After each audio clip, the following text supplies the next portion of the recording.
peoples, it's KeybladeLink, and welcome to another episode of Kingdom Hearts. In the last episode, we did most of the world terminus, as it's called, apparently. And in this episode, we are going to be doing all of the remaining stuff that leads up to the final boss. Alright, so, we have the Hollow Bastion part here of the world terminus. So yeah, this is the last part.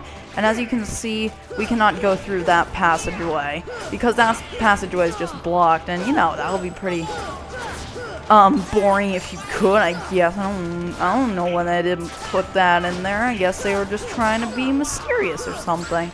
Or, you know, probably because they could have just, like, put another wall thing there. I don't know. Because that always confused me when I first played the game. I was like, wait, there are more Heartless that I have to beat? But no, you just have to defeat these Invisibles. And then there are going to be some Heartless inside that door. Oh god, that was a terrible voice crack. Then there are going to be some... Oh, yeah, okay. Yeah, this is what happens. Then actually what you want to do is you just want to examine this. One's born of the heart and darkness, devoid of hearts, ravage all worlds and bring desolation. Seize all hearts and consummate to the great heart. All hearts to be one heart to encompass all. Realize the destiny, the realm of Kingdom Hearts, the great darkness sealed within the great heart. Progeny of darkness, come back to the eternal darkness, for the heart of light shall seal its path. 7 hearts, 1 keyhole, 1 key to the door of darkness tied by 2 keys. The door of darkness to seal the light, none shall pass but shadows returning to the darkness. One's born of the heart and darkness, hunger for every heart until the door opens. Alright, so yeah, and then some Heartless come, so we have to defeat these guys, because, you know, Heartless are never good for business. Alright, okay, and then, yeah, so just more Invisibles. Pretty annoying, so yeah, okay. There we go. And now we can just open this, and we get to Mega Elixirs. That's pretty awesome. And, you can read that again if you like. I don't know why you would, but, yeah, okay, so now, come on, dude, come on, over, I forget, where do I go now? Am I just stupid or something? Alright, come on, okay. Alright, now I remember, yeah. This should not be confusing to me at all. I have to exit, silly Julian. Alright. And now, we can go in here.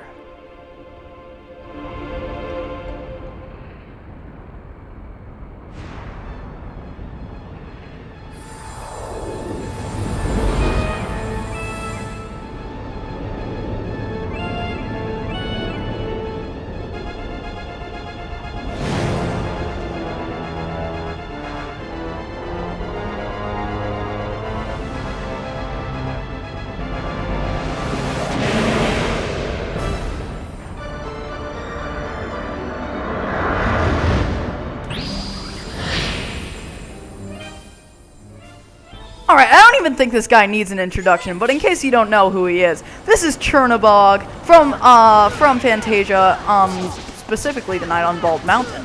So yeah, so he returns. See, he's actually in this game, which is pretty goddamn cool. Now this boss is pretty easy, is the thing. So yeah, as you can see, his health is just going down like that. But yeah, you kind of want to his attacks do they do quite a bit of damage, so you know, that's something to just be afraid of.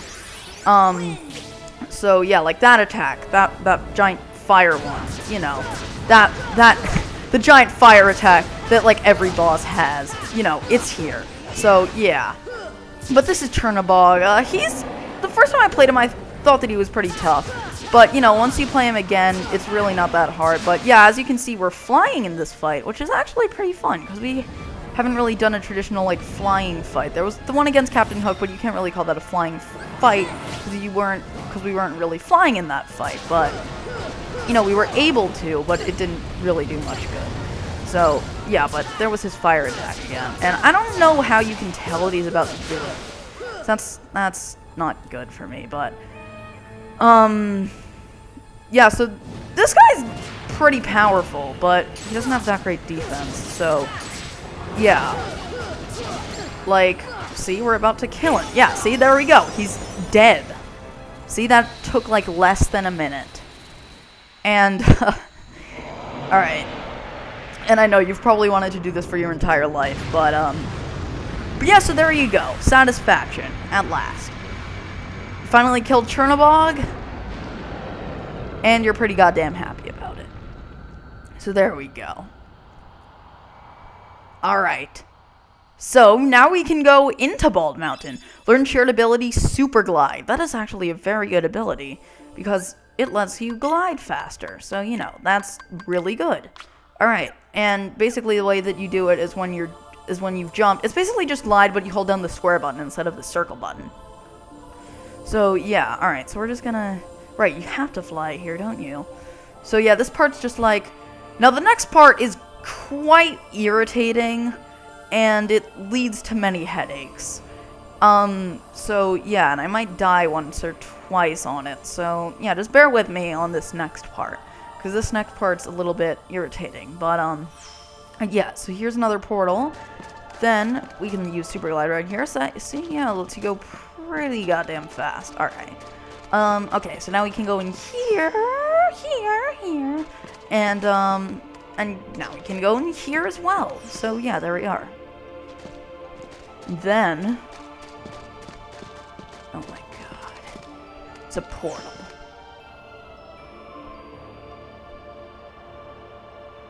And then, yeah, so this is the Pit of 100 Heartless. And is that what it's called in this game? I'm pretty sure. Because, but yeah, so this is the Pit of 100 Heartless. There are going to be 100 Heartless who spawn here. And they're not going to be easy to fight. But it might not be as bad as some rounds in the Hades Cup, but it's pretty goddamn annoying. And yeah, so if you play the Hades Cup, this really isn't new to you, I guess, but you know. Alright. Oh god, I cannot get out of here. Fantastic. I just took damage from an attack that I really should not have been hit by. Okay, but yeah, you do want to have Eroja just on you for this entire thing, though, because you will die if you do not have a form of, like, if you don't have raised defense, but that defense that we got from that level up that we got after defeating, Chernabog was pretty good, so yeah, alright, there we go. And, alright, so that's the first Heartless. And now you will see what happens here. So one of those pieces becomes not there, and as you defeat the Heartless, the pieces keep falling off, and then once you defeated all of them, the passage finally becomes there. And this is the final trial before the final boss. So yeah, it's a pretty decent final trial, but if you're like a complete, you know, if you trained a lot and grinded and have some pretty good level up and have some pretty good stats on you, then this won't be that hard. So yeah, but you know, we have quite large stats. So you know, we have some pretty good stats. So you know, it's not that hard. But yeah, so we can just take these invisibles out like they're nothing now. But yeah. Button mashing at its finest, I swear. But, you know. That's Batman Arkham City. Batman Arkham City is button mashing at its finest. I don't know what to call Kingdom Hearts. Button mashing at its second finest, I guess. I actually really like Batman Arkham City's combat. I don't know. I feel like the button mashing works. Okay. So yeah, as you can see now, 2 are not... Okay, 3 pieces. Alright, yeah, that's something. Okay, yeah, so there are going to be a bunch of waves, but... Yes, there are just going to be quite a few Heartless here. But I thought this recording would take longer, and I thought, like, Chernabog would take actually a while. Because, I don't know, on my first playthrough, I could not beat him. I was just like, how the hell are you supposed to beat this guy? I guess I really did not have good experience, but I just fought him recently, so I don't know, I should not have expected such, like, I should not have expected much. I don't know. Alright. Alright, yeah, so this is, like, one of the final ways, I think. But yeah, so I just had school. That was actually a pretty good day. I actually had fun in school today. I don't know, I like school. I'm sorry, but I do. So yeah, I don't know, I go to a fun school. I have good classes and good teachers. So yeah. So yeah. Yeah, I actually have this really fun class called Art of Comedy, which is like so fun. Basically like an acting class, but comedy. So it's just comedy, so it's so much fun. But yeah, okay, so I go to like a school for the arts, really. Okay, so now we're just gonna kill this. Ah, crap. Come on, you stupid invisible. Okay, you know what? Donald, do not follow me. I do not want to be hit by that invisible as well along with you, because I just don't want to be hit by anything right now. Okay, there we go. And I think this is like I don't know, is this the final wave? I have no idea. I don't know how many waves there are. I'm sorry, I just don't. Okay. Come on, you stupid angel stars, come on. It's a good thing that we have MP haste, because that way we don't have to really use any ethers or elixirs or anything. Alright, come on. Fight me like a man, come on. I don't know if you are men, you angel stars. Even if you're a woman, fight me like a man. I don't know. Come on. Ah, come on, you bastard. Yeah, there we go. Alright. Yeah. Oh, okay, well then. Yeah, I think this one's the final seed. Just final seed? Really? Okay. Yeah, because we're totally in the Olympus Coliseum. Sorry, the final wave. Alright. Come on. Oh, hey, that was nice of you, Goofy. Thank you very much. I did need that. I actually really needed that, so thank you. Just because I'm kind of saving all the healing items for the final boss. So yeah. But after this, I think actually this isn't going to be the end of the episode. The episode, sorry. Just because I have to read all the Ansem Reports in order, and that's what I'm gonna do. So yeah, I probably but yeah, so that's what I'm gonna do after this. But yeah, I will be reading them all in order. So, you know, if you really want to know. But that's a nice. I like the Ansem Reports. They're pretty cool. Pretty good. Come on. And we get yet another. We've gotten a lot of Gales, haven't we? Oh, okay. Apparently that wasn't the final wave. All right. Come on. Come on, Oblivion. Not Oblivion! Why do I keep... Oh my god, I was doing that in a few episodes ago, too. Oh my... Well, you know, I did just record those episodes yesterday, so... Alright, come on. Come on! Oh my god! Really? Okay, yeah, there we go. Asshole. Okay, another burp. Alright, there we go. Alright. Yeah. Are there no more? Yes, we did it! Alright, wow, this episode was not as long as I thought it would be. I thought it would be like half an hour long. But, you know, I guess with the Ansem Reports, it's gonna be like double this right now.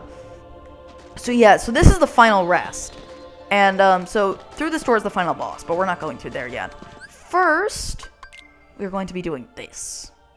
Ansem Report 1.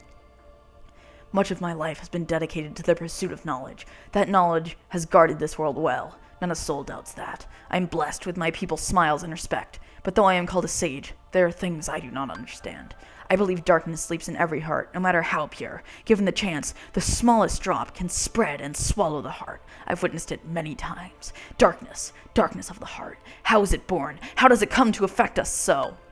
As ruler of this world, I must find the answers. I must find them before the world is lost to those taken by the darkness. Ansem Report 2.